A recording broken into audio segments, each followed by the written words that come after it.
Presidency University news headlines. Gazette প্রকাশের পরে আওয়ামী লীগের নিবন্ধন বাতিলের বিষয়ে সিদ্ধান্ত হবে বলে জানিয়েছেন প্রধান নির্বাচন কমিশনার এম নাসির উদ্দিন। সোমবার গেজেট হলে ওই দিনই কমিশন বৈঠক করবে বলে জানান তিনি।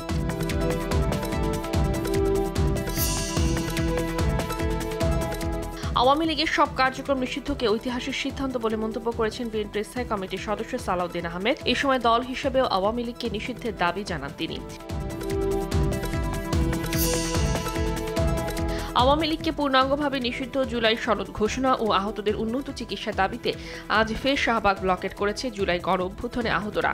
সকাল থেকে রাস্তায় এ কর্মসূচি করছে তারা। তড়িঘড়ি করে সংবিধান সংশোধন সম্ভব নয় বলে জানিয়েছে আইন উপদেষ্টা আসিফ নজরুল। আন্তর্জাতিক মাতৃভাষা ইনস্টিটিউটে এক অনুষ্ঠানে বলেন, প্রধানমন্ত্রী ও প্রধান বিচারপতির ক্ষমতা খর্ব করা উচিত।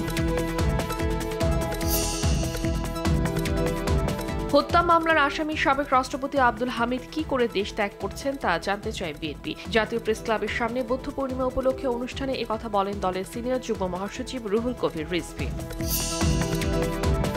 এই মুহূর্তে বাংলাদেশের রাজনীতিতে শান্তির খুব দরকার। দেশে বিভক্তির কোনো সুযোগ নেই। সংখ্যাগরিষ্ঠদের রাজত্ব বাংলাদেশে আর চলবে না বলে মন্তব্য করেছেন বিএনপির স্থায়ী কমিটির সদস্য আমির খসরু মাহমুদ চৌধুরী।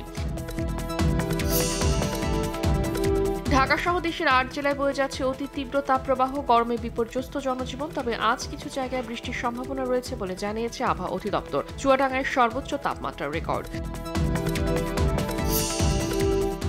প্রথমবারের মতো কোনো পূর্ব শর্ত না রেখে ইউক্রেনের সরকারের সঙ্গে সরাসরি শান্তি সংলাপ শুরুর প্রস্তাব দিয়েছেন পুতিন। রাশিয়ার প্রেসিডেন্টের কার্যালয় ক্রেমলিন থেকে দেওয়া এক বার্তায় এমন জানান পুতিন। সাফ অনূর্ধ্ব ১৯ ফুটবলে আজ ভুটানের বিপক্ষে মাঠে নামবে বাংলাদেশ। ইউপিআর শহরের গোল্ডেন জুবলি স্টেডিয়ামে ম্যাচ শুরু বাংলাদেশ সময় বেলা 4:30টায়। এই ম্যাচে জয় পেলে সুযোগ থাকছে সেমিফাইনালে খেলার।